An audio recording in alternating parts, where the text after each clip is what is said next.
Picture this. It's dawn in medieval England, 1347. Two women wake up at exactly the same moment. Both are slaves, both are owned by the same lord, but by sunset, only one of them will still be alive. The difference? One sleeps on straw in a warm manor kitchen, the other on frozen ground in a field barracks. This isn't just a story about medieval life. It's about a brutal caste system within slavery itself that determined whether you lived to see 30 or died before 25. What I'm about to reveal will shatter everything you thought you knew about medieval slavery. The gap between household and agricultural slaves wasn't just about comfort. It was literally a matter of life and death. And the most shocking part, the gender divide that made this system even more devastating than you could imagine. But before we dive into this dark chapter of history, smash that subscribe button and ring the notification bell, because the stories I uncover will change how you see the medieval world forever. And stick around until the end, because I'll reveal the one type of slave who had it worse than everyone else, and their identity might surprise you. Let me take you back to the manor of Sir William de Montfort, somewhere in the English countryside, 1348. The Black Death is sweeping across Europe. But that's not the only thing killing people on this estate. Emma rises before dawn, in the manor house kitchen. At 19, she's considered old among the household slaves. Her rough woolen dress is patched but clean. She's survived this long because she learned early: stay invisible, stay useful, stay alive. The kitchen is already warm from the banked fires that never fully die. Stone walls keep out the worst of winter's bite. Emma knows exactly how much porridge she's allowed from the pot, exactly how to slice bread without the cook noticing a missing piece. Meanwhile, half a mile away, Thomas is already stumbling toward the fields.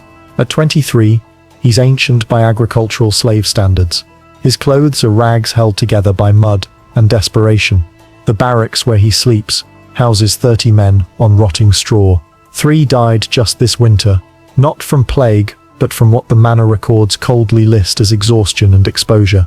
The difference in their morning routines reveals everything about medieval slavery's hidden hierarchy. Emma has access to soap, to clean water from the manor well. She'll eat warm food today, scraps from the lord's table, but warm nonetheless. Thomas will drink from the same stream where the animals water, eat cold porridge if he's fortunate, nothing if the harvest stores are running low. But here's where it gets truly horrifying. This wasn't accidental. Medieval lords deliberately created this two-tier system because they understood something brutal about human psychology. If you give some slaves slightly better conditions, they'll help you control the others. Emma has learned to read, not from kindness, but because someone needs to track the household inventory. This literacy makes her invaluable, but also dangerous.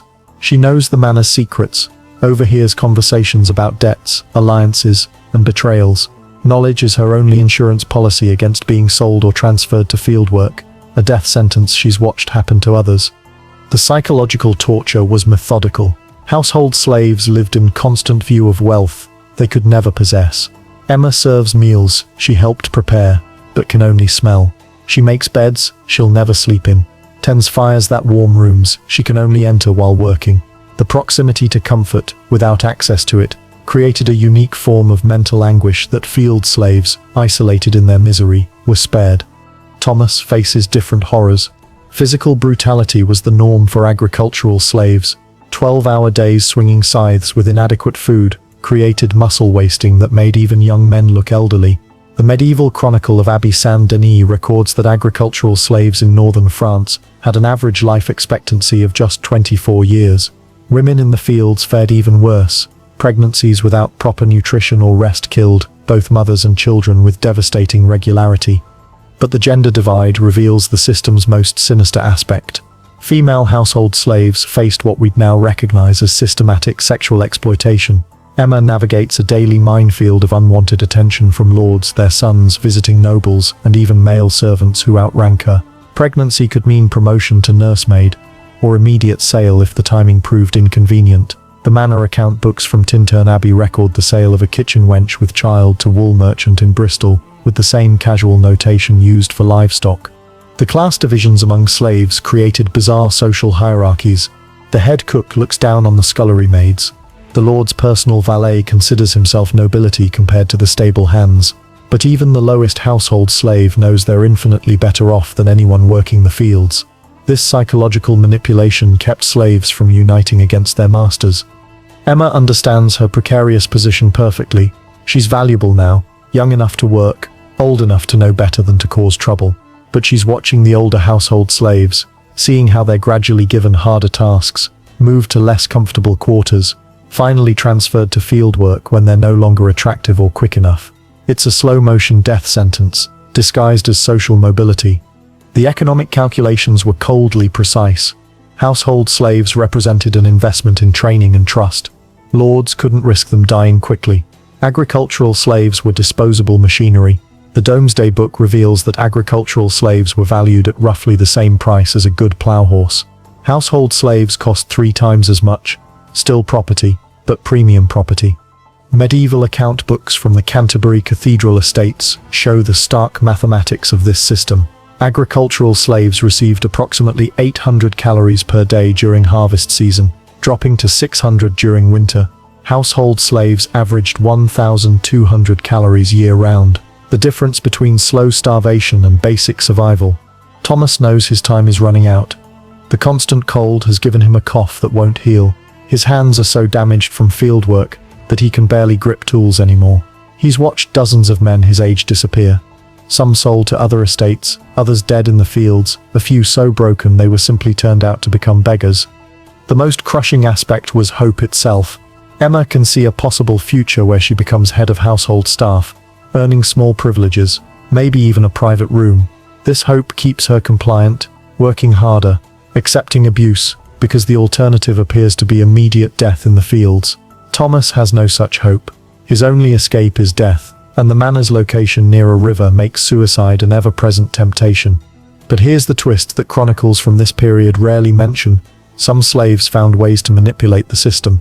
Emma has begun teaching younger girls to read, creating her own network of information, knowledge of the Lord's financial troubles, his wife's affairs, his son's gambling debts becomes currency. She's building power through secrets, turning her oppression into opportunity. The Black Death changed everything. Suddenly, labor became scarce. Surviving slaves found themselves with unprecedented bargaining power. Emma demanded better sleeping quarters, and got them. Thomas, one of the few agricultural workers still standing, negotiated for warm clothes and better food. The manor system began cracking under the pressure of demographic collapse. Medieval court records from the Manor Court of Wakefield show slaves successfully demanding better treatment, threatening to flee to neighboring estates desperate for workers. The careful hierarchy that kept household and agricultural slaves divided began breaking down when survival meant every worker mattered. Yet the psychological scars ran deeper than the economic changes. Slaves who survived the plague carried the trauma of watching countless others die from preventable causes. Emma lived with survivor's guilt, knowing her privileges came at the cost of others' suffering. Thomas bore the physical marks of years of abuse that would never fully heal. The gender dynamics remained brutally consistent. Female slaves continued facing sexual exploitation, regardless of their work assignment. Pregnancy remained a gamble that could lead to improvement or disaster. Male slaves continued bearing the brunt of physical violence and early death from exhaustion. What's most chilling is how normal this seemed to everyone involved. Medieval morality didn't question the slavery system. It questioned whether masters treated their property appropriately. Church teachings focused on slaves accepting their position gracefully, not on the inherent injustice of owning humans. The one group that had it worse than anyone, mixed-race slaves, offspring of affairs between masters and slaves, neither fully accepted by household staff nor field workers. They occupied a liminal space of rejection that made their lives even more precarious than others in bondage. As our two survivors navigate this treacherous world, their choices reveal the impossible moral calculations slavery forced on its victims. Cooperation with the system meant survival, but moral compromise. Resistance meant almost certain death, but preserved dignity.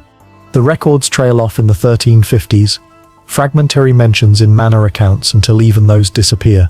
We don't know what happened to Emma or Thomas specifically, but we know what happened to their world. It slowly transformed into different forms of oppression, serfdom replacing outright slavery, but the fundamental power structures remaining intact. Here's what I want you to remember. These weren't just historical statistics or abstract social policies. Every number represented a human being, with hopes, fears, relationships, and dreams cut short by systematic brutality. The medieval household versus agricultural slave divide reveals how oppression creates hierarchies even among the oppressed, turning victims against each other instead of their oppressors. This story connects directly to modern discussions about inequality, systemic oppression, and how power structures manipulate people into accepting unjust conditions. The medieval manor system didn't disappear. It evolved into other forms that still shape our world today. So tell me in the comments, what parallels do you see between medieval slave hierarchies and modern social divisions? How do systems of oppression use privilege to control the oppressed? And what other dark chapters of medieval history do you want me to investigate next? If this story opened your eyes to the brutal realities of medieval life, subscribe for more historical investigations that reveal the human stories behind the history books. Ring that notification bell because next week I'm uncovering the secret rebellion that nearly toppled the entire feudal system and why you've never heard about it. History isn't just about dates and battles. It's about understanding how human beings survived, suffered, and sometimes triumphed in systems designed to crush their spirits. Emma and Thomas represent millions of forgotten voices whose stories deserve to be told.